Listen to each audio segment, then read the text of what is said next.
8번째 시간인데, 자, 교육이 사람을 바꿉니까?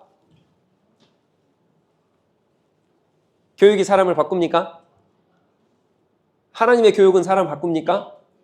네, 여기에 대한 질문을 좀 드리고 싶고, 그 다음에 두 번째로는, 하나님의 교육은 우리가 지금 잠언을 하고 있잖아요. 2장까지 했고 오늘 3장 들어갈 건데, 하나님의 잠언과 뭐 토라와 미시나와 또 생각이 안 나네. 잠깐만요. 지난주에도 생각이 안 났어요. 그 유대인의 가르침이 탈무드, 맞아. 왜 탈무드가 그렇게 생각이 안 나요? 예. 이 탈무드, 금언, 잠언, 이 모든 것이, 아이고, 갑자기 제가 질문을 까먹어 버렸네요. 이 모든 것을 우리가 배우는데, 그죠? 그럼 이 잠언의 말씀, 하나님의 율법의 말씀을 우리가 지켜야 되는 건 맞죠? 맞습니까? 확실하신가요? 자, 그런데 성경에서 그럼 제가 질문 드리는 거예요. 근데 성경에서 이 율법의 말씀을 안 지킬 때가 있어요. 맞습니까? 아니.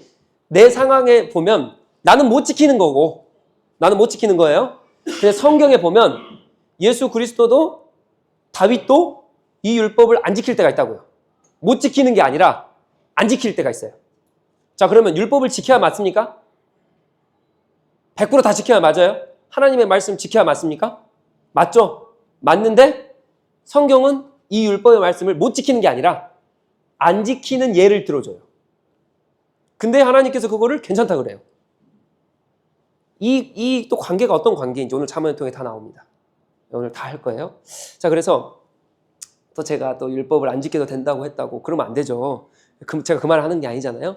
그러니까 그게 도대체 어떤 상황인지 어떤 관계 가운데 있는지를 우리가 좀 보길 원하고, 오늘 특별히 오늘 이 제목은 말씀을 지킬 수밖에 없는 이유, 우리가 왜 말씀을 지키기 어려운가를 좀 나눌 텐데, 언약의 개념을 우리가 조금 더 재확립하면서, 우리가 하나님과 언약 백성이잖아요. 말은 너무 많이 들어보셨죠? 언약 백성입니다. 하나님의 언약 백성인데, 그럼 이 언약이란 뜻이 어떤 뜻인지, 그래서 우리는 이 말씀을 지키기가, 우리는 율법을 지키고 살아가야 되는데 지키는 게 너무 자연스러운 거고 지킬 수밖에 없는 사람들이에요. 그게 언약이라는 이 개념 때문이거든요. 그래서 오늘이 그래서 조금 어렵습니다. 어렵지만 걱정하지 마십시오. 제가 쉽게 네, 오늘 말씀 보면서, 자, 다시 한번 질문 드릴게요. 첫 번째 질문 뭡니까? 교육으로 사람이 바뀝니까? 그리고 하나님의 말씀으로 사람이 바뀝니까? 이거 지난 시간에 했어요. 그 다음에 오늘 이제 질문은, 자, 율법은 지켜야 됩니까? 하나님의 말씀은 지켜야 돼요? 지켜야 되는데 성경에는 안 지키는 예가 나와요. 하나님께서 못 지키는 게 아니라 안 지키는 예가. 그럼 이게 도대체 그럼 뭔지, 이거를 좀 살펴볼 거고, 그 다음에 언약이라는 개념을 통해서, 마지막입니다. 언약이라는 개념을 통해서 우리가 하나님의 말씀을 지키는 게 자연스럽고 당연한 것이 어려운 게 아니에요. 하나님의 말씀을 지키는 게 어려운 게 아니다라고 하는 것을 언약이라는 개념을 통해서 제가 딱 오늘 잠언 3장을 통해서 딱 마무리하면 이제 우리가 조금 더 고차원적인 믿음의 사람이 되지 않을까라는 그런 생각을 합니다. 자, 그럼 들어가 봅시다. 자, 이제 딱딱 머리에 딱 들어오셔야 돼요. 자, 여호와 경외가 잠언의 총 중심이죠. 자, 근데 사실 여호와 경외가 결론은 아닙니다. 결론은 아니에요. 근데 제가 왜 그러냐면, 자, 그럼 처음부터 가봅시다. 자, 지혜롭기 위해서는 뭐 해야 돼요? 지혜롭기 위해서는 딱딱 이제 나오시죠? 자, 훈계죠? 그리스도의 말씀. 이 훈계가 어디랑 연관되어 있습니까? 모세오경, 신명기, 모세오경 이쪽이죠? 그래서 오늘 또 3장의 본문 3장 1, 2, 3절에 보면 이 신명기적인 말이 나와요. 내 마음의 색이라, 내 미간에 아무튼 이런 말들, 이 신명기의 그 말이 그대로 나옵니다. 자, 그래서 이거 딱 그냥 외우셔야 돼요. 공식처럼. 내가 지혜롭기 위해서는, 세상에서 지혜롭게 살아가기 위해서는 하나님의 훈계, 교정을 받아야 된다. 이걸 딱 아셔야 돼요. 자, 근데 지혜로만 끝나면 됩니까? 안 됩니까? 안 돼. 어디까지 가야 돼요? 명철까지 가야 됩니다. 이 명철은 뭐예요? 공의, 정의, 정직이에요. 공의, 정의, 정직. 근데 이게 뭐예요? 지혜를 구현해내는 능력이라고요. 즉 하나님의 성품과 핵의 영역으로 끌어올리는 거예요. 이해되십니까? 자, 이해되세요? 이게 뭐예요? 여호와를 경외하는 거예요. 이건 공식이에요. 공식이니까 이거 헷갈리시면 이제 안 됩니다. 다시 한번요. 내가 하나님의 훈계를 받지 않으면 지혜로울 수가 없어요. 하나님의 훈계, 말씀을 받으셔야 지혜롭습니다. 근데 지혜로운 건 지혜로 끝나면 안 돼요. 악한 사람도 지혜롭습니다. 그렇기 때문에 우리가 크리스찬으로서 정의롭고 바르게 지혜로우려면 어떻게 해야 돼요? 명철까지 가야 돼요. 정의, 정직, 뭐예요? 공의. 이게 명철. 이게 뭐예요? 하나님의 성품의 영역까지 끌어올리고 그 다음에 뭐예요? 지혜를 구현해내는 행동이에요. 그래서 말씀드렸죠. 하나님의 성품까지 끌어올리면 우리가 공동체를 살린다. 그렇죠? 하나님은 생명을 주신 분이기 때문에 사단은 다 죽여요. 하나님은 살리십니다. 그래서 율법으로 지혜로운 사람들, 하나님의 말씀으로 가득 찬 사람들은 반드시 공동체를 살립니다. 반드시 공동체를 살려요. 성경에 이런 말은 많이 나오죠. 귀 있는 자는 들을지어다. 절대 귀가 안 열리는데 안 들리는 세상 사람들 이게 들리겠습니까? 하나님 말씀이 살려. 안 들려요. 우리가 그러지 않길 원합니다. 우리 그러지 않길 원합니다. 하나님 말씀대로 살면 공동체를 살립니다. 근데 세상 사람들은 내가 공동체를 살리는지 죽이는지도 모르고 살아가요. 예, 우리가 그러면 안 되겠죠? 예, 우리가 하나님의 지혜자니까. 자, 이게 뭐예요? 여호와를 경외하는 행위인데, 자, 근데 제가 이거를 이제 다음 주에 할 거예요. 다음 주에 할 건데, 이게 뭐냐? 온전한 믿음입니다. 이게 믿음으로 사는 사람들이에요. 흔들리지 않습니다. 오직 여호와를 경외하면서 사는 사람이 어떤 사람? 믿음의 사람들이거든요. 믿음의 발걸음. 우리가 다음 주에 이거 딱 정리할 9번째, 다음 주가 9주째거든요. 딱 정리를 할 건데, 믿음으로 사는 사람들 그러기 때문에 변함없이 하나님 앞에 흔들림 없이 주님을 신뢰하면서 살아가는데 이게 기본되는 게 훈계를 받아서 이 훈계로 지혜로워지고 끝나지 않고 여기서 어디까지 가? 명철해지면 이게 하나님을 경외하는 행위예요. 그래서 우리는 그 경외하는 하나님, 내 사랑하는 하나님, 내 신뢰하는 하나님을 어떻게 해요? 믿음으로 흔들리지 않고 걸어가는 그 믿음의 삶을 살아가는 거예요. 이게 다음 주에 이제 딱 마무리할 겁니다. 자, 그래서 잠언 지난 시간에도 말씀드렸다시피 신명기는 다른 율법과 다릅니다. 율법은 선포예요. 신명기는 똑같은 율법을 선포하지만 어디까지 가요? 설득. 그러니까 하나님 사랑해. 이게 하나님을 사랑해라. 제발 사랑해라. 너 사랑하지 않으면 안 된다. 너 사랑으로 돌아와라. 계속 설득시켜요. 믿음으로 사는 사람들입니다. 하나님께서 여기까지 이끄십니다. 훈계하시면서 지혜로운 사람들, 명철의 사람들, 여호와를 경외하는 사람들은 그 하나님의 설득하심에 들어가서 계속 나를 만드신다는 거예요. 나는 실패하죠. 율법을 어기죠. 사랑 안에 거하지 않아요. 지혜로 거하지 않습니다. 때로는 죄 지어요. 때로는 세상 가운데 있어요. 그러나 하나님 뭐 하십니까? 계속 설득하세요. 너 돌아와라. 너 이게 율법이다. 이게 훈계다. 돌아와라. 그게 어떤 사람들이에요? 믿음의 발걸음이에요. 그래서 우리는 그 설득 안에 어떻게 합니까? 흔들리지 않고 믿음으로 발걸음을 걸어가는 거죠. 자, 이게 그림이 그려지셔야 돼요. 자, 안 그려지신 분? 없죠? 좀 딱 다 끝나고 시켜볼 거예요. 설명하라고. 네. 자, 그래서 우리 이제 이거는 다음 주에 할 거니까 이 믿음의 사람으로 사는 게 그래서 이런 겁니다. 이런 거예요. 자, 그러면 오늘 계속적으로 들어갑시다. 지난 시간에 자녀 교육에 대한 지침들 2장 들어가고 이것을 이어서 갑니다. 오늘 이어서 가면서 3장이 들어가요. 그래서 왜 이렇게 안 보입니까? 저만 안 보이는 거. 다 그 핸드아웃 들으셨으니까 그걸로 보십시오. 자, 이게 자녀에 대한 교육에 대한 지침들이 쭉 나오면서 지혜의 가르침 그리고 지혜의 가치에 대해서 얘기합니다. 지혜의 가치. 자, 근데 잊지 마십시오. 오늘은 뭐에 대해서 한다 그랬어요? 두 가지. 율법을 지켜야 되죠. 율법을 지켜야 되는데 성경에 율법을 지키지 않은 예가 나온다고요. 그렇죠? 그 예가 그럼 왜 율법을 안 지켜도 되는지, 왜 율법을 안 지켰는지 그거를 볼 거고, 그 다음에 언약이라는 개념을 통해서 뭐예요? 내가 율법을 지키는 게 당연한 거예요. 너무 쉽게 율법을 지켜지는 거예요. 말씀대로 살아가기 너무 쉬운 거예요. 이걸 볼 거라고요. 이해가 되신가요? 자, 그래서 이 두 개를 딱 볼 건데 이게 이제 지혜 가르침이고, 그럼 여호와와 이웃에 대한 지혜고요. 그 다음에 지혜 가치입니다. 지혜 가치는 인간과 창조주 아들에 대한 가치인데 이게 항상 여러분 아시죠? 제가 처음에 들어가기 전에 구조부터 먼저 딱 이렇게 하잖아요. 구조가 이렇게 됩니다. 3장 구조는 처음과 마지막이 가르침 1, 2로 끝나요. 그래서 여호와와 아버지의 명령입니다. 이게 뭐예요? 지혜 가르침이라는 거예요. 2장부터 계속 쭉 와요. 1장에는 지혜가 오픈된 플레이스에서 계속 지혜가 외쳐지잖아요. 지혜를 받아라, 지혜를 받아라, 지혜를 받아라 계속 말하고 2장에는 그 지혜가 이거야. 그래서 자녀의 교육이 시작돼요. 그래서 3장까지 쭉 넘어옵니다. 그 지혜 가르침이. 자, 그래서 여호와와 아버지의 명령입니다. 근데 오늘 요거 볼 건데 명령과 약속으로 홀수절과 짝수절로 나눠져 있어요. 그러니까 1절부터 12절은 홀수절은 명령입니다. 요거 명령. 짝수절은 약속이에요. 1절부터 12절까지. 자, 근데 홀수절과 짝수로 나눠져 있는데 1절에서 4절까지는 아버지의 명령이고 5절에서 10절까지는 여호와의 명령이며 11, 12절은 결론입니다. 그리고 가르침이 끝나고 또 마지막에 가르침이 뭐예요? 이 지혜를 받은 사람들의 미덕이 나와요. 미덕. 여기서. 이 미덕은 이웃에 대한 의무입니다. 그러니까 말씀드렸죠? 훈계를 받으면 지혜롭고 지혜는 명철까지 가요. 명철까지 가면 정의롭고 공의롭고 정직하게 행하면서 하나님의 성품까지 이루죠. 이게 뭐예요? 공동체를 살리는 행위라고요. 그러니까 지혜로운 사람은 공동체를 살린다 그랬죠. 이게 미덕입니다. 이게 이웃에 대한 의무. 그래서 명철한 자로서 공동체를 살리는 거예요. 이게 어떤 모습이에요? 여호와를 경외하면서 흔들리지만 주님의 설득을 받아서 계속적으로 믿음의 사람으로 사는 모습이에요. 딱 이제 그림이 그려지시죠? 안 그려지십니까? 자, 벌써 지치시면 안 되는데.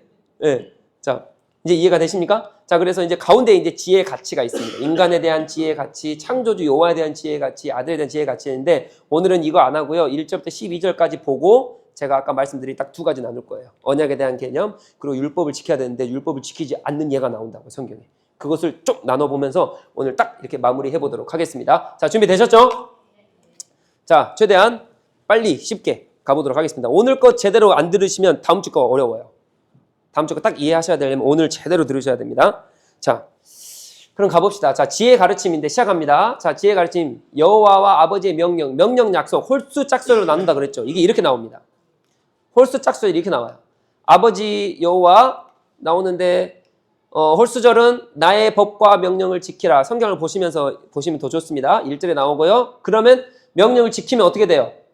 짝수절에는 약속이죠. 결론입니다. 장소와 평안이 약속되는 거예요.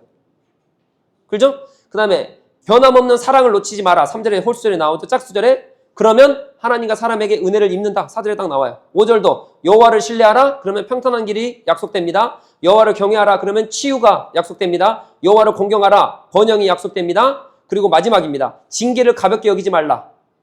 하나님 말씀하시고 명령합니다. 그것이 뭐다? 아버지의 사랑이다. 그러니까 하나님은 반드시 아버지가 사랑하시는 그 자녀를 징계하십니다. 징계하세요. 그래서 오늘 우리 로마서를 1장을 봤는데 오전에 그죠? 1장을 봤는데 21절, 23절, 24절 쭉 넘어가잖아요. 그러면 하나님이 사랑하는 자녀들은 징계하시는데 하나님이 사랑하지 않는 자녀들을 여기서 무섭게 표현해요. 어떻게 표현하냐면 내버려 두신다 표현을 해요. 그냥 신경을 안 쓰세요. 내버려 두시면 어떤 뜻입니까? 그 사람이 죄를 짓든 어떤 망나니 짓을 하든 그냥 신경도 안 써요. 그러니까 그 사람들은 열린 귀가 없는 사람들, 열린 마음이, 열린 눈은 보이지만 열린 눈이 아니에요. 그러니까 뭐예요? 자기가 그 죄악을 짓는지도 모르고 살아가는 거예요. 어디로 그래서 가요? 저주와 죽음으로 가는 거예요. 이게 하나님의 벌이에요. 이게 하나님의 벌. 하나님의 벌이 매를 들고 이 나쁜 놈아! 이게 아니에요. 이 나쁜 놈아 하는 건 뭐예요? 사랑해서. 그거는 정말 사랑해서예요. 하나님의 진짜 벌은 뭐예요? 내버려 두는 거예요. 내버려 두는 게 왜 무서워요? 그 사람이 자기가 내버려 버림 받은지도 몰라요. 그러면서 하나님 얘기한다니까요. 그러면서 율법 얘기해요. 누구예요? 바리새인. 그래서 어디로 가는 거예요? 그래서 바리새인들이 뭐예요? 율법 갖고 사람 죽여요. 율법 갖고 사람 죽인다고요. 여기에 쓰면 안 돼요. 절대 쓰면 안 돼요. 그 지혜는 자랑하지 못할 겁니다. 지식은 절대 자랑 못해요. 우리가 그러면 안 된다고요. 그래서 내가 그 자리에 있는지도 모르고 하나님 앞에 버림받은지도 모르고 이 무서운 속에 그래서 로마서 1장 다음 주에 볼 거지만 하나님 앞에 저주 내려봐야 저주 내려봐라 이래요. 저주 내려봐라. 왜요? 하나님이 저주 안 내리시거든요. 내버려 두셔버리거든요. 얼마나 무서운 상황인데 야 역시 하나님 뭐 살아계시지도 않네. 하나님 없네. 역시 저주도 없네. 나 잘 사는데 뭐. 이게 아버지의 사랑입니다. 징계를 가볍게 여기지 말라. 네. 자, 그래서 여기 이제 제가 조금 이탈릭체 아닌 좀 지렁이 글씨체로 이렇게 놨었습니다. 지키는 일, 명령을 지키라. 윤리적인 행동, 변함없는 사랑, 여호와를 신뢰하는 거, 신앙심, 경외하는 거, 겸손, 공경하는 거, 예배, 열리지 순종해라. 이렇게 쭉 이렇게 해놨습니다. 자, 그래서 이렇게 됐는데, 그러면 1절부터 한번 들어가 볼까요? 성경을 보시면서 좀 보시면 좋겠는데, 자, 1절에 뭐라 나옵니까? 법과 내 아들아. 그러면서 법과 명령을 지키라 나오죠. 그리고 2절에 어떻게 시작합니까? 그리하면으로 시작하잖아요. 그러니까 보세요. 1절에 명령을 지키면이라고 말하고 2절에 그리하면 뭐뭐 된다 이렇게 얘기하죠. 그리하면 장소와 평강이라고 말하잖아요. 2절에는 평강이 된다라고 말합니다. 즉 명령을 지키면 그 명령들이 아들을 보호합니다. 여러분 놀라운 거 아닙니까? 내가 하나님의 명령을 지키잖아요. 그러면 하나님은 명령 지키는 자녀들을 하나님께서 보호하세요. 여러분 믿으십시오. 우리가 잘 사는 길은 그래서 하나님 율법 앞에 붙어 있는 거예요. 그 명령이 우리를 보호하십니다. 다른 게 보호하는 게 아니에요. 여러분 돈이 우리를 보호해 줍니까? 잃어버리시라고요. 우리 로마서 오늘 1장 나눴잖아요. 오전에. 좀 잃어버리세요. 우리는 오직 그리스도로 삽니다. 오직 복음으로 삽니다. 그러면 그 복음이 그 주 대신 내 하나님께서 나를 건지시고 나를 보호하시고 그래서 나의 피난처 대신 그 그리스도 여호와는 나의 목자시니 내게 부족함이 없으리로라 라고 하는 그 이 다윗의 고백, 어마어마한 고백 아닙니까? 그 주님이 나를 직접 보호하신다니까요. 그 말씀이 나를 보호하십니다. 잊지 마십시오. 그리고 그래 명령을 지키면 그래서 장수가 나옵니다. 장수와 평안이 나오는데 자 장수는 생명을 뜻합니다. 맞죠? 장수한다는 건 뭐예요? 오래 산다는 거예요. 그래서 옛날에 우리 교회 다니시면 우리 목사님들이 주님 잘 섬기고 또 복을 받는 가정은 장수의 복을 받는다 이러잖아요. 자, 근데 장수의 복과 함께 같이 와야 될 복이 평안입니다. 평강. 여러분 여러분 그리스도 안 믿어도 장수합니다. 맞잖아요. 제 말 틀렸습니까? 장수하신 분 있어요. 예수님 모르고도 장수합니다. 근데 중요한 건 장수만 하는 게 복이 아니라 여기서 뭐라 그래요? 여러분 평안이 없으면 아무리 오래 살아도 얼마나 불행한 거예요. 막 마음이 화로 막 차 있고 막 어떻게 될지 몰라. 막 평안이 없어요. 막 무섭고 두렵고. 그리고 오래 살아봐요. 그게 무슨 축복입니까? 그러니까 여기서 뭐를 같이 가지고 옵니까? 이 장수와 평강을 같이 가지고 옵니다. 그래서 장수가 축복이 되려면 뭐 가지고 와야 돼요? 평안까지. 사랑하는 성도 여러분, 주님의 말씀 앞에 거하시면서 장수하십시오. 평강을 누리십시오. 예. 자, 이거 장수는 생명을 뜻합니다. 오래 살기 때문에 생명을 뜻해요. 이것은 근데 이 개념이 복의 개념이 아니에요, 여러분. 내가 주님의 말씀을 믿었더니 주님께서 나를 축복하셨어. 나 장수해. 이 개념이 아니라 지혜자가 받는 뭐예요? 상급과 보상이에요. 주님이 주시는 상급. 주님이 주시는 보상. 의인의 상급은 장수와 생명입니다. 그래서 잠언에서 이 장수라는 단어가 37회 명사와 동사가 4번 나오고 명사가 33번 나오거든요. 이 37회가 나옵니다. 그래서 이 뜻은 어떤 뜻이냐? 육체적인 생명만을 가리키는 게 아닙니다. 장수는. 잠언에서 말하는 이 장수는 육체적인 생명만 가르치는 게 아니라 육체적인 생명에 덧붙여진 삶이에요. 이해가 되십니까? 육체적인 생명, 장수하니까 나 생명 오래 살 거야. 이게 아니에요. 이 육체적인 생명과 함께 덧붙여진 삶, 이 덧붙여진을 이걸 해석을 잘 하셔야 돼요. 이 덧붙여진 삶이 뭐냐? 물질, 건강, 자녀의 축복, 지혜의 축복, 사람의 축복, 세상에서 누릴 수 있는 모든 축복이에요.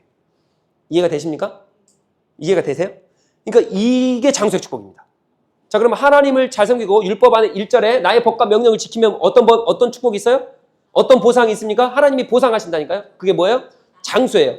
이 생명뿐만 아니라 생명을 가지고 사는 이 인간의 이 이생의 삶의 속에 하나님의 물질의 복과 하나님의 자녀의 축복과 또 모든 인간이 받을 수 있는 축복을 누리면서 산다고요.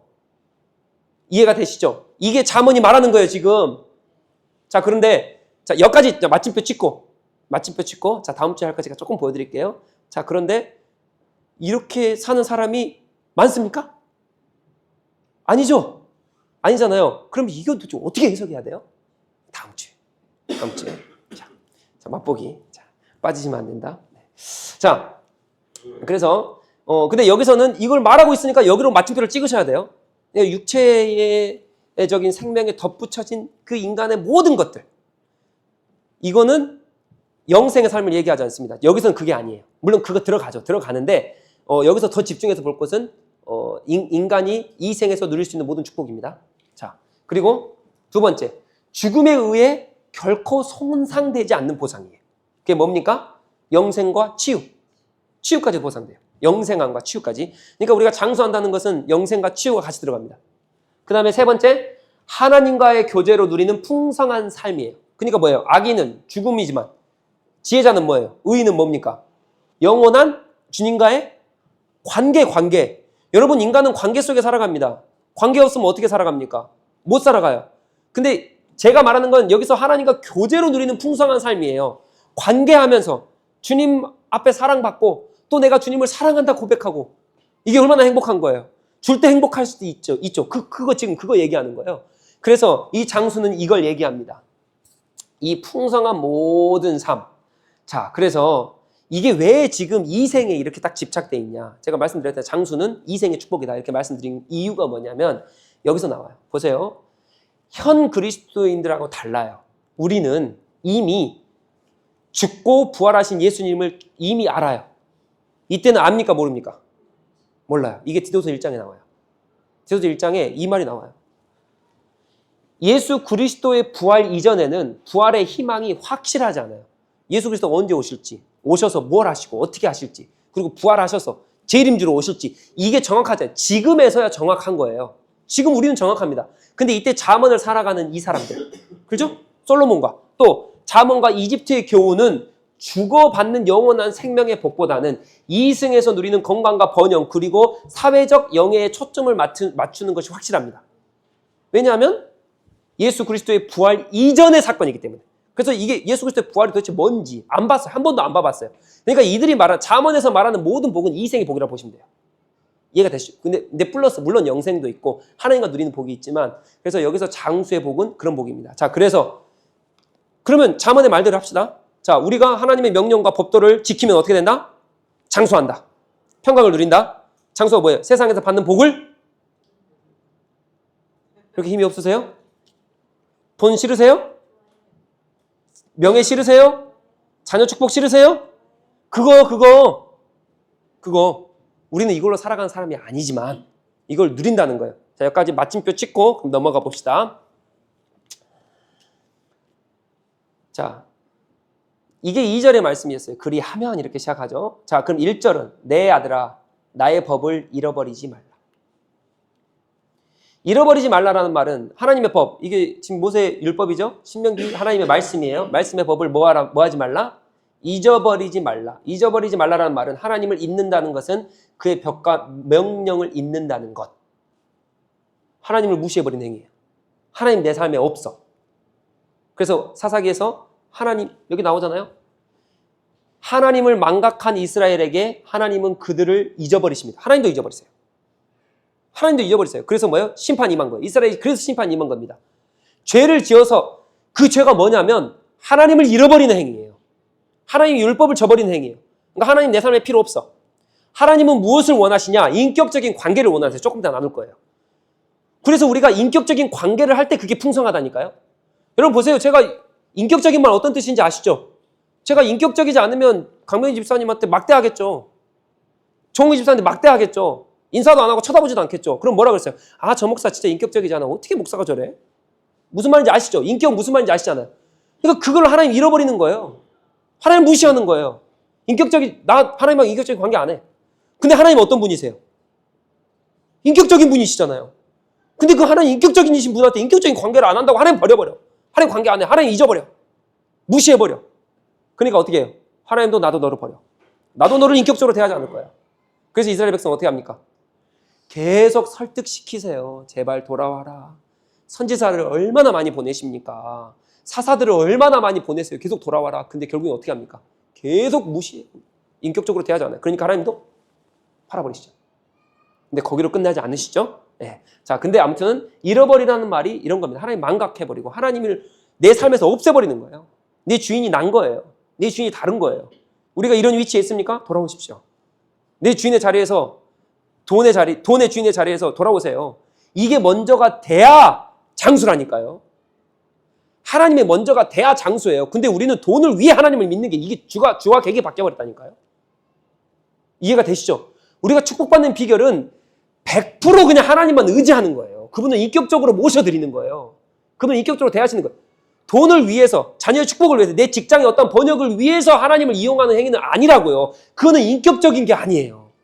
그러니까 하나님은 우리도 그래서 하나님께서 우리를 나도 인격적으로 안 돼. 너도 나 인격적으로 안 되면 나도 안 해.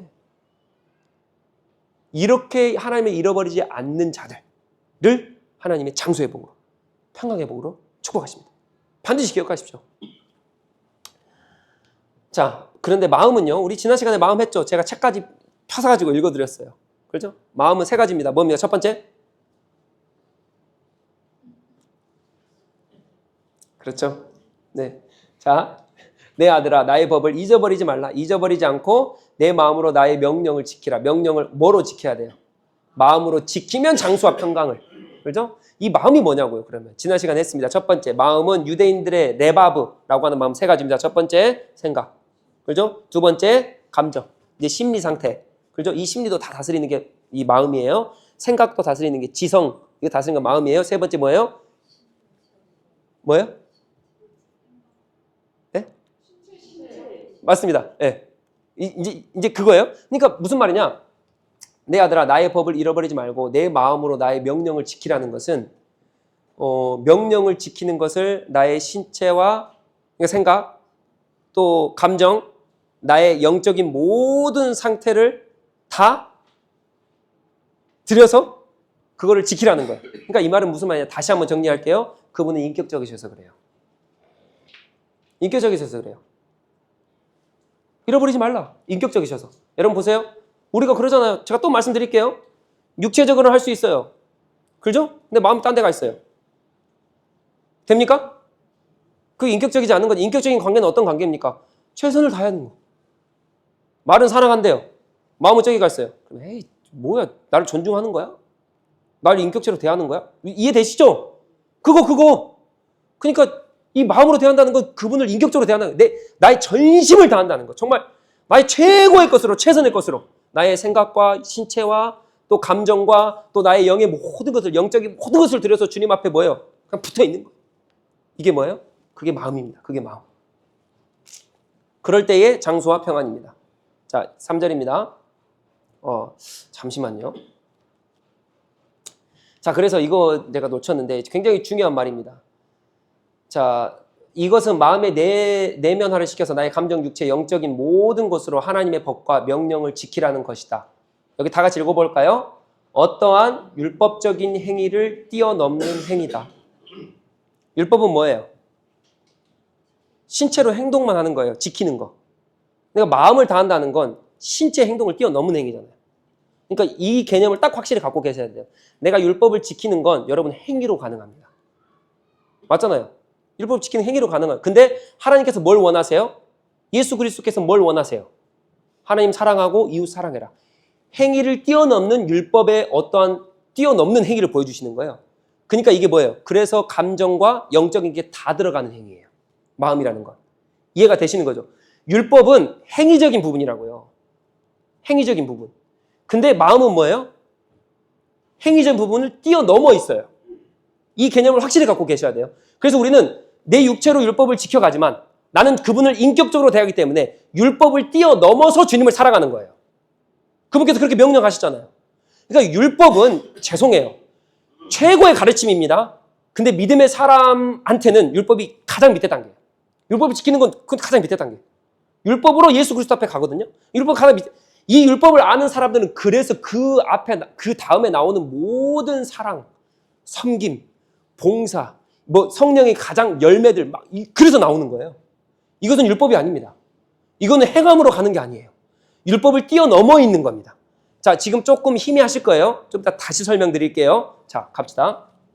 자, 3절입니다. 다 같이요. 3절, 4절. 인자와 진리가 내게서 떠나지 말게 하고 그것을 내 목에 매며 내 마음판에 새기라. 그리하면 내가 하나님과 사람 앞에서 은총과 귀중히 여김을 받으리라. 아멘. 또 여기서 홀수 명령이죠.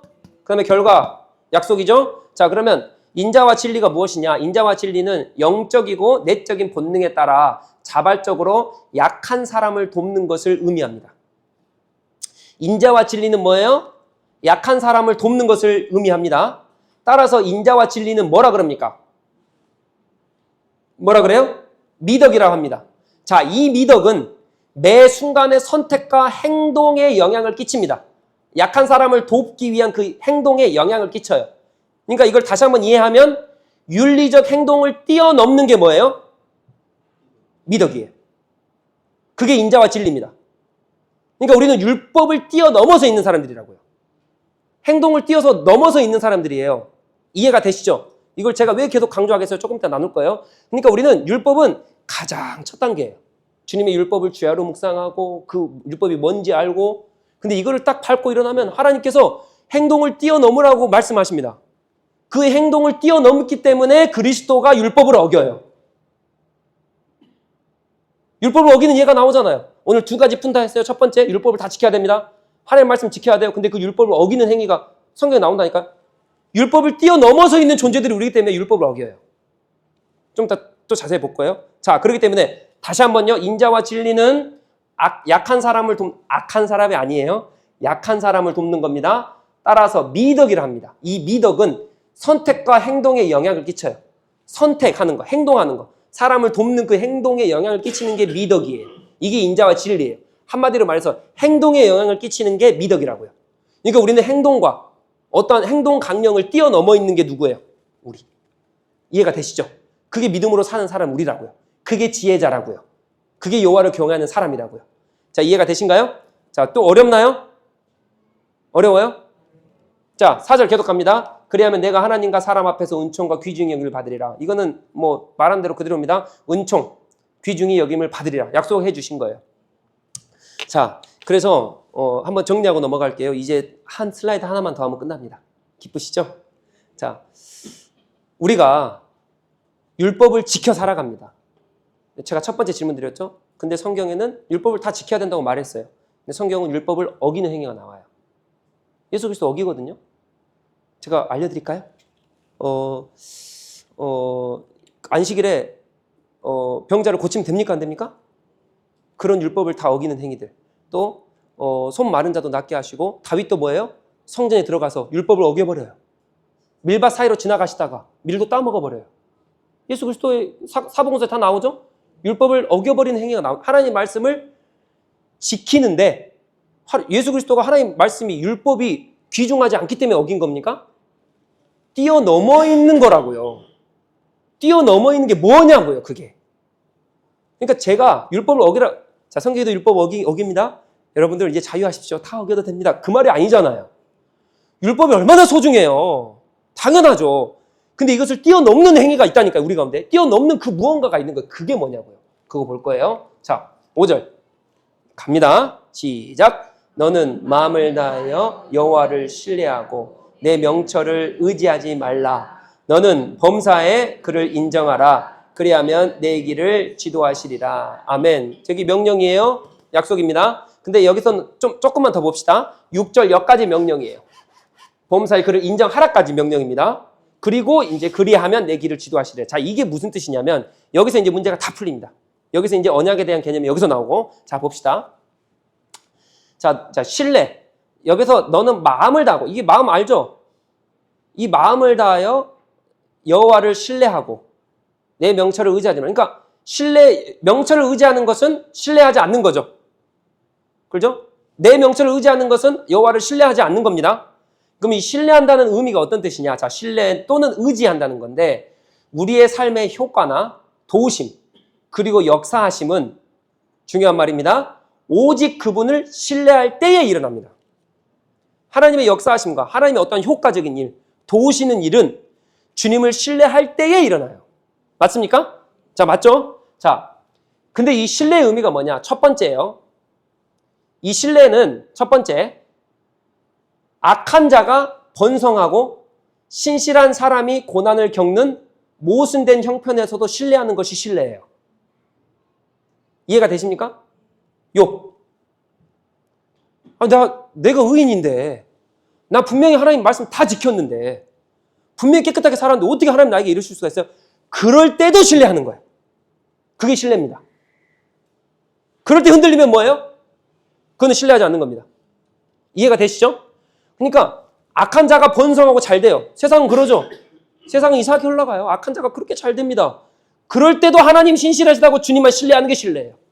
근데 세상 사람은 어떻게 하냐? 야, 저렇게 악한 자처럼 하면 돈 번대. 그러니까 저렇게 할 거야.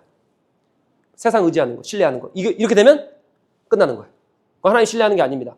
그건 말만 크리스찬, 몸만 교회에 와 있는 거. 악한 자가 잘 되는 꼴을 봐도 하나님 어떻게 이래요? 하나님, 나는 하나님 앞에 율법을 다 행하고, 하나님 사랑하고, 하나님 지켰고, 하나님 나는 하나님 앞에 헌신하고, 하나님 다른 사람 다 불법을 저질렀을 때 나는 불법 저지르지 않고 주님 앞에 정직하게 행하려고, 하나님 나 이 모습인데 어떻게 나보다 저 사람이 더 먼저 가요? 라고 하는 이런 상황에서도 주님을 변함없이 신뢰하는 행위. 그게 진짜 신뢰예요. 내 상황이 망해져도 내가 하나님 앞에 아무리 깨끗하고 나 깨끗한지 알아요. 여러분 우리 성도님 보면 얼마나 사랑이 많으시고 헌신하시고 주님 앞에 애써서 기도하시는 분들 다 있는 거 제가 알아요. 그럼에도 불구하고 삶이 안 풀리시는 분이 있잖아요. 그럴 때도 뭐예요? 주님 신뢰하는 거예요. 변함없이. 그게 진짜 신뢰라고요. 그게 신뢰예요. 신뢰의 두 번째는 뭡니까? 그래서 그럼에도 불구하고 반드시 그가 하신 말씀은 언약이에요. 언약. 말씀은 이루어진다라고 하고 있는 이 믿음. 여러분 이 상황이 이해가 되십니까? 우리나라 이 상황이 이해가 되세요? 우리나라 이 정치적인 이 상황이 이해가 되십니까? 여러분 제주항공 사고가 이해가 되시냐고요? 여러분 LA의 저 불이 이해가 되시냐고요? 어떻게 이해가 돼요? 하나님 살아계시면 그러면 안 되죠. 여러분 지금도 일본에 몇 명이 죽고 있습니까? 지금 전 세계에. 1초에 5명이 죽나요? 굶주려서 그렇게 죽어요. 이게 이해가 되시냐고요? 이해가 안 돼요. 그럼에도 불구하고 그 상황 속에서도 주님의 신실하신 주님의 약속. 그 약속은 뭡니까? 성경에 다 나와 있잖아요. 그 약속 중에 하나만 말해볼까요? 하나님 우리를 사랑하신대요. 끝까지 놓지 않으신대요. 이 약속. 이 약속을 믿는 거. 이 상황에서 어떻게 그걸 믿어요? 근데 그거를 믿는 것. 그 약속을 신실하게 주님께서 반드시 이행하실 거야.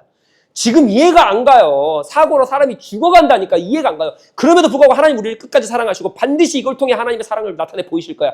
라고 하는 그 언약의 말씀을 믿는 것. 그게 뭐다? 신뢰다. 그게 신뢰예요. 이해가 되시죠? 우리는 이런 가치관으로 살아갑니다. 이게 지혜자예요.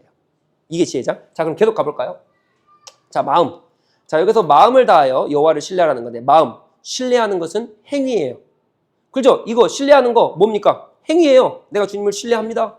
그래서 주님을 붙잡는 거 행위예요. 그런데 이 행위는 어디서 나와요? 마음에서 나와요. 마음. 그래서 뭐라 그래요? 너는 마음을 다하여 여호와를 신뢰하라. 신뢰하는 건 행위입니다. 내가 주님을 이 상황에서도 그래도 주님 내가 붙잡을게요. 라고 하는 행위. 행위인데 이 행위가 어디서 나온다?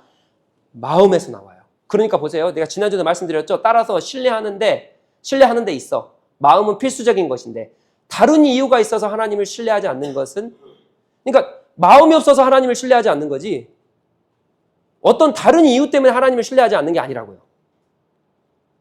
하나님 이게 어떻게 사람이 이렇게 많이 죽어요? 하나님 나 신뢰 못하겠어요.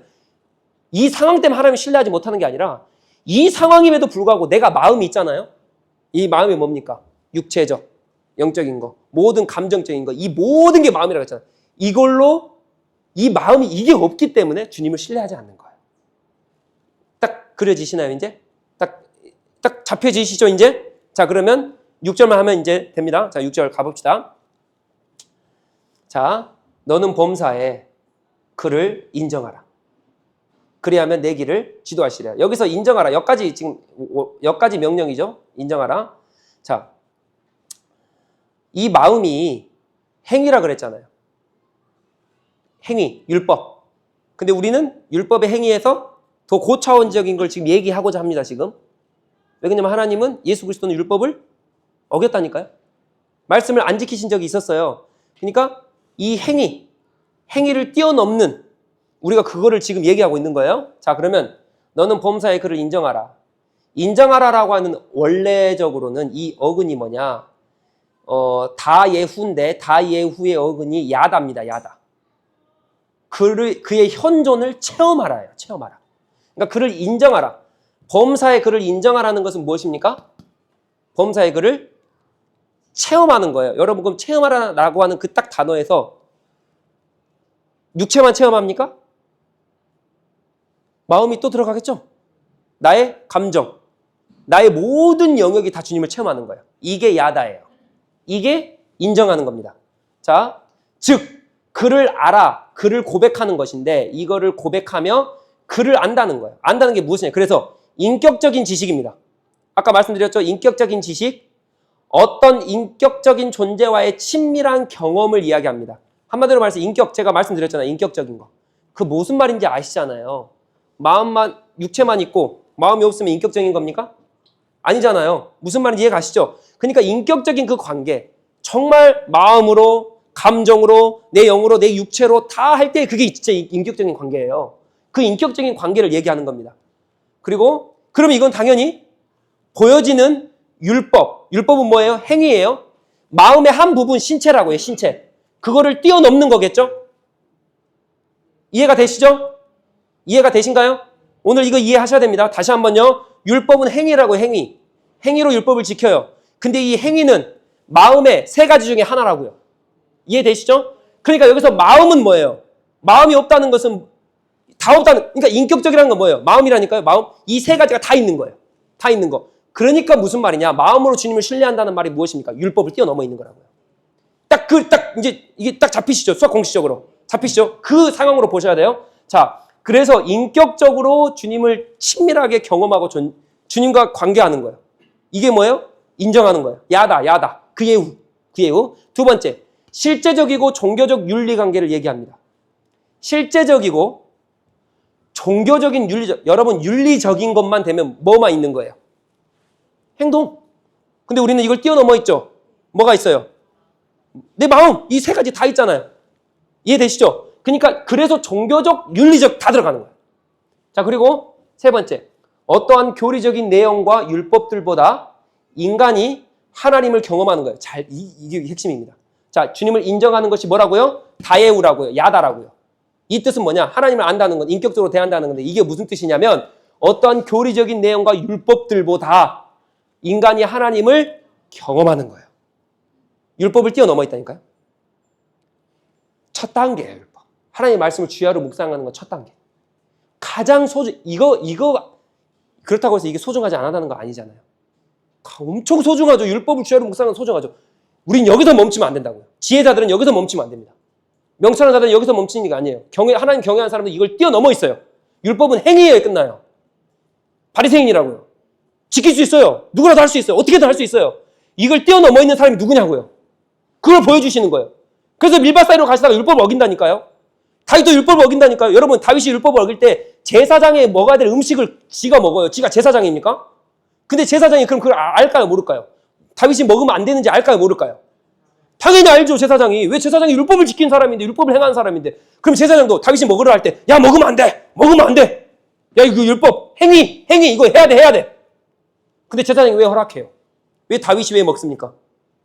행위를 뛰어넘어요. 마음이 있고, 사랑이 있고, 영적인 게 있고, 이게 뭐예요? 다윗이 이거 안 먹으면 죽거든요. 배고프거든요. 그러니까 뭐예요? 율법 위에 뭐가 있어요? 사람의 생명이 존재합니다.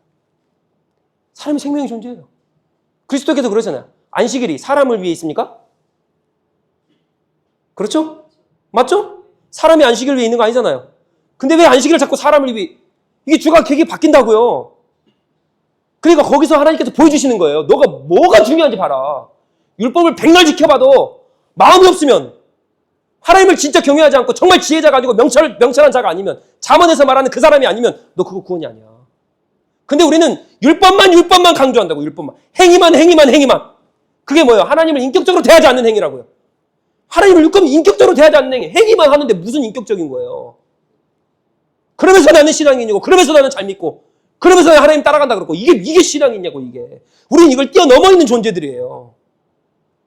그래서 제가 말씀드립니다. 그래서 우리는 성령 충만 안에 있어요. 그래서 성령 통치가 필요한 거예요. 성령 통치가 없잖아요.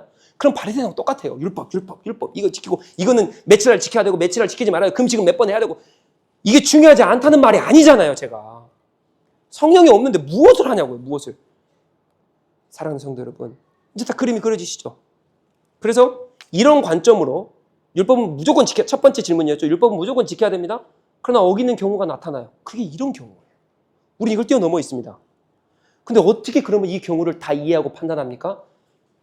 성령 안에 거하십시오. 방법이 없어요. 제가 아무리 가르치지도 못합니다. 제가 가르치는 것은 율법의 한낱 불과해요. 여러분, 제가 가르치는 건 성경 말씀 율법의 한낱 불과해요. 진짜 가르치신 분이 누구냐면 성령께서 가르치세요. 진짜 그분께서 어떻게 성령 안에 거하지 않을 수가 있냐고요. 그러니까 기도하고 말씀 읽고 기도가 필수. 성령 안에 거하는 거. 이거 하지도 않고 하나님 말씀대로 난 크리스찬으로 살아간다. 더 이상 말하지 않겠습니다. 이렇게 되면 어떻게 됩니까? 내 길을 지도하시리라. 자, 보세요. 지도하시리라는 이 뜻은 무슨 뜻이냐? 여러분, 거기 핸드아웃에도 다 있으시죠? 다 같이요. 곱고 평탄하게 하시리라는 뜻이다. 이 말은 의롭고 정직하고 올곧아서 언약에서 어긋나거나 떨어져 나가지 않는 태도를 이야기한다. 아멘. 마음을 다하여 여호와를 신뢰하고 내 명철을 의지하지 말라. 너는 범사의 그를 인정하라. 한마디로 하나님의 율법을 다 지켜가면서 마음으로 인격적으로 이 율법을 뛰어넘어 있는 상태, 응? 성령 안에서 충만한 그 상태, 그 지혜자, 여호와를 경외하는 그 사람은 어떻게 하신다고요? 내 길을 지도한다고요. 지도한다라는 뜻은 무엇이냐? 곱고 평탄하게 하신다는 뜻이에요. 한마디로 말해서 언약에서 어긋나거나 떨어져 나가지 않는 태도를 얘기합니다. 하나님의 언약에서 어긋나거나 떨어져 나가지 않는 태도예요. 자, 그러면 제가 두 번째 질문 초대해 드렸죠. 뭐예요? 언약이 무엇인가? 언약. 이 언약을 알아야 내가 이 율법, 행동, 이것이 너무 어렵게 하는 게 아니라 자연스럽게 된다고요. 제가 이거 풀어볼게요. 자, 이제 그러면, 자, 이 언약이 어디서 나오냐? 요거요. 신뢰. 신뢰입니다. 신뢰. 자, 신뢰는 뭡니까? 반드시 그가 하신 말씀. 언약은 반드시 그가 한 말씀. 요거 언약은 이루어진다, 안 이루어진다? 이루어진다. 그러니까 여기서 이 언약 안에서 절대 떨어져 나가지 않습니다. 절대 안 떨어져 나가요. 우리 죽을 것 같죠? 근데 마음을 다하고 하나님 인정하고 이 율법에서 뛰어넘는 그 하나님의 인격적인 관계를 하는 이 사람들은 하나님께서 그 길을 지도하신다는 말은 무엇이냐? 하나님의 약속, 그 약속에서 절대 어긋나지, 절대 죽지 않아요. 그래서 우리는 절대 망하지 않습니다. 걱정하지 마세요. 절대 어디 저주받지 않아요. 걱정하지 마세요. 우리는 잘 됩니다. 우리는 평안합니다. 우리는 하나님 안에 있습니다. 하나님 절대 그 길에서 어긋나거나 떨어져 나가지 않게 됩니다. 그게 약속이라고요. 자, 그럼 언약은 뭡니까? 언약. 여러분, 언약의 개념은 이런 개념이에요. 언약은 어떤 거예요? 약속해줘. 뭐 이건가요? 뭐 이거 누구 노래예요? 핑클인가요? RCS인가요? 뭐 다 연배가 비슷하신가요? 아닌가요? 저 초등학교 때인가 아무튼 어렸을 때 나왔는데. 언약은 약속인가요? 여러분, 언약은 언제 맺어요? 관계 안에서 맺죠? 우리 결혼식 때 언약 사와가시죠? 뭐 하는 거예요? 사랑하는 거예요. 언약은 그래서 사랑입니다. 제일 건강하고 건전한 이해입니다. 언약을 약속으로 보지 마시고요. 언약을 결혼으로 비유하세요. 언약을 사랑으로 비유하십시오. 자, 그럼 제가 질문 드릴게요. 결혼했다 합시다. 그럼 이스라엘 백성이 시내산에서 하나님과 언약 맺죠? 뭐 한 거예요? 결혼의 서약을 한 거예요. 사랑하는 거예요, 지금. 자, 그러면 이 사랑하는 사이 가운데 우리가 잘 아시는 모 목사님께서 이런 말씀 많이 하시죠? 저기 저착 교회에서 많이 들었잖아요. 의무와 권리. 내 권리가 있고 내 의무가 있고. 맞죠? 내 권리가 있고 의무가 있어요. 내가 해야 될 의무, 그러나 나는 권리를 바라는 거. 이게 결혼의 관계라고요. 자, 그럼 봅시다. 하나님은 우리를 향해 권리를 가지십니까? 안 가지십니까? 결혼식이에요. 지금 결혼식 언약했어요. 하나님은 권리를 가지세요? 안 가지세요? 권리를 당연히 가지시죠. 그래서 뭐라 그럽니까? 너 내가 구원한 백성이니 나의 율법을 지켜 행하라. 권리예요. 그럼 우리는 이 권리에 뭐예요? 의무를 다해야 됩니다. 이게 결혼 관계예요. 주님께서 나를 구원해 주셨기 때문에 하나님께서 우리에게 권리를 원하시면 우리는 그 권리에 맞춰서 의무를 다해야 된다고요. 의무를 다해야 됩니다. 이해되시죠? 이게 언약의 뜻입니다. 자, 그러면 우리는요? 나는 권리가 없습니까? 나 권리가 있어요, 없어요? 당연히 있죠. 하나님 나랑 결혼했는데 내가 하나님 앞에 하나님 내 신랑 되시고 나 신부인데 신랑한테 내 권리를 요청할 수가 있잖아요. 맞죠? 하나님 나 이런데 하나님 나 도와주세요. 그럼 하나님 뭐 하십니까? 의무를 다 하시죠. 이게 어떤 관계예요? 사랑의 관계, 언약의 관계라고요. 언약의 결혼의 관계라고요. 하나님을 무서워하지 마세요. 두려워하지 마세요. 심판주로만 생각하지 마세요. 여러분 박주희 집사님이랑 정희 집사님 맨날 죄송합니다 예하러 들어서 둘이 막 무서워해. 맨날 무서워 죽겠어. 박주희 집사님 못 가. 내가 박주한테 뭐 갈 수가 없어. 박주한테 가면 뭐라고 맨날 해. 결혼입니까? 때로는 요구할 수도 있겠죠. 죄송합니다. 상황극이니까 이해하고 들으십시오. 박주야, 나 배고픈데 밥 좀 해줄래? 그러면 박주희 집사님이 에이씨 무슨 밥이야. 네가 따로 해쳐먹어. 막. 아니잖아요. 그렇죠? 정호 집사님이 권리를 요구를 하면 박주희 집사님은 의무를 또 다 하고 맛있는 밥, 따뜻한 밥 해드릴게요. 밥알이 살아있는 그 밥 해드릴게요. 그러면서 밥을 해드릴게요. 그럼 또 박주 집사님이 제가 밥을 해줬죠. 그러면 안마 제가 어깨가 밥 아니라고 어깨가 너무 아프네요. 안마 좀 해주세요. 그러면 종우 집사님이 무슨 안마야, 남자가 어디 여자를 어디 안 그러죠? 당연히 고생했어요. 나 밥 해준 일하고. 사랑의 관계, 언약의 관계죠. 그러니까 어떠한 행위를 하는 자체가 쉽습니까? 어렵습니까? 쉬울까요? 어려울까요? 사랑하면 쉽죠. 연애해 보셨잖아요. 사랑하니까 장거리도 가시죠? 지금 가십니까? 네, 거기까지 할게요. 왜 대답을 해요? 대답을 하시면 안 되죠. 왜 대답을 하세요? 참 진짜 난감하게. 아이고 참 대답을 하셔버렸네. 누가 하는지 전 모르겠어요. 아무튼 잘 들으십시오. 사랑하면 쉬워요. 여러분, 하나님과 나와의 그 언약 관계 안에 있잖아요. 말씀 지키기가 쉬울까요? 어려울까요? 쉬운 거예요. 보세요. 율법, 하나님의 말씀은 지켜야 하는 것이 아니라 지켜야 하는 것이죠. 그런데 그보다 더 상위 개념이라니까요. 율법은 지켜지는 거예요. 이해가 되십니까? 서로 사랑한다니까요. 사랑하는데 근데 이 지켜야 하는 거 지켜지지 않으면 어떤 상태가 오냐면 여러분 보세요. 박주 집사님이 정우 집사님 너무 사랑한다고 말은 하는데 밥 해주라 해요. 그러면 나 싫어 죽겠는데 밥 해야 돼. 이게 뭐예요? 막 지키려고 싫은데 애쓰는 거. 이게 지금 인격적인 관계, 결혼 관계 맞나요? 인격적인 관계 맞냐고요? 마음을 다하는 그 세 가지의 그 마음을 다하는 관계가 맞냐고요? 아니잖아요. 근데 우리는 하나님 그렇게 대한다니까요. 하나님 앞에 구원받고 하나님 앞에 결혼받고 하나님의 그 신실하신 그 은혜에 쫓아서 주님께서 나에게 언약을 해주셨지. 나도 언약 백성이지. 나랑 결혼했지. 근데 하나님 앞에 하나님 사랑해요. 그러니까 내가 이거 지켜야 되는데 어떻게 하죠? 이거 아니잖아요. 그러니까 율법은 지켜야 하는 것인데 너무 힘들게 그게 아니고 너무 기쁜 거예요. 그냥 감사해. 너무 감사해. 내 사랑하는 사람이 나한테 오래. 나 내일 아침에 새벽부터 열심히 일어나서 출근해야 되는데 마침 저녁 12시인데 나한테 오래. 그럼 가야지. 너무 쉬운 거예요. 이해가 되세요? 어려운 게 어디 있어요? 어려운 게 어디 있어요? 이게 언약이에요. 이게. 사랑하는 성도 여러분, 우리 모습은 어떻습니까? 우리 지혜자 맞습니까? 우리 명철한 사람 맞습니까? 여호와 경외한 사람 맞아요? 믿음의 걸음을 경주를 하고 계십니까? 우리는 어떻습니까? 여러분, 우리 모습을 좀 돌아봅시다. 그래서 이 율법은 지켜야 하는 것이지만 어렵게 지키는 게 아니라 그냥 지켜져 버리는 거예요. 그냥 지켜져 버리는 거예요. 언약 백성이기 때문입니다. 집에 돌아가셔서 조금만 더 생각해 보십시오. 이 의무와 권리, 이 개념을 좀 생각해 보시고 그럼 내가 하나님 앞에 어떻게 행해야 되지? 어떻게 내가 이렇게 잘못했구나 이런 것부터 좀 생각을 해보시면 좋을 것 같고 항상 우리는 행위, 그래서 예수 그리스도는 행위보다 더 높은 개념을 우리 가운데 주셨어요. 그죠? 행위원. 율법으로 끝나지 않으셨다고요. 여러분 율법으로 끝났으면 그냥 말로 끝나고 뭐로 끝나고 이렇게 끝났을 거예요.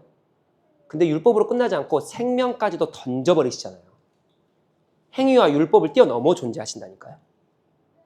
그러니까 우리는 율법을 아주 소중히 여깁니다. 이건 당연한 거예요. 훈계가 첫 번째라니까요. 근데 이것을 뛰어넘어 있는 존재예요. 그래서 성령 안에 거할 때에 이 뛰어넘어 존재하는 그 행위들이 나와요. 여러분 행동으로 사랑할 수 있다니까요. 우리 김치 이번에 담아가 줬잖아요. 마음이 없으면요. 아니잖아요. 다 행위할 수 있다니까요. 이거 뛰어넘어 있는 게 우리라고요. 그래서 오전님이 말씀하셨죠. 종 되십시오. 사도. 복음 앞에 바로 서십시오. 그래서 가능한 거예요. 우린 율법이 뛰어넘어 있기 때문에. 그래서 이러한 개념들을 성령 안에서 충만하게 한번 오늘 집에 가셔서 다시 한번 말씀을 들으시면서 생각하시고 다시 한번 내 자신을 다듬으시고 그렇게 훈계, 지혜, 명철, 여호와 경외 이게 뭐예요? 믿음의 사람의 발걸음이에요. 이거를 딱 머리에 두시고 그렇게 살아가시는 우리 모든 성도님 되시길 주 예수 그리스도의 이름으로 축복합니다.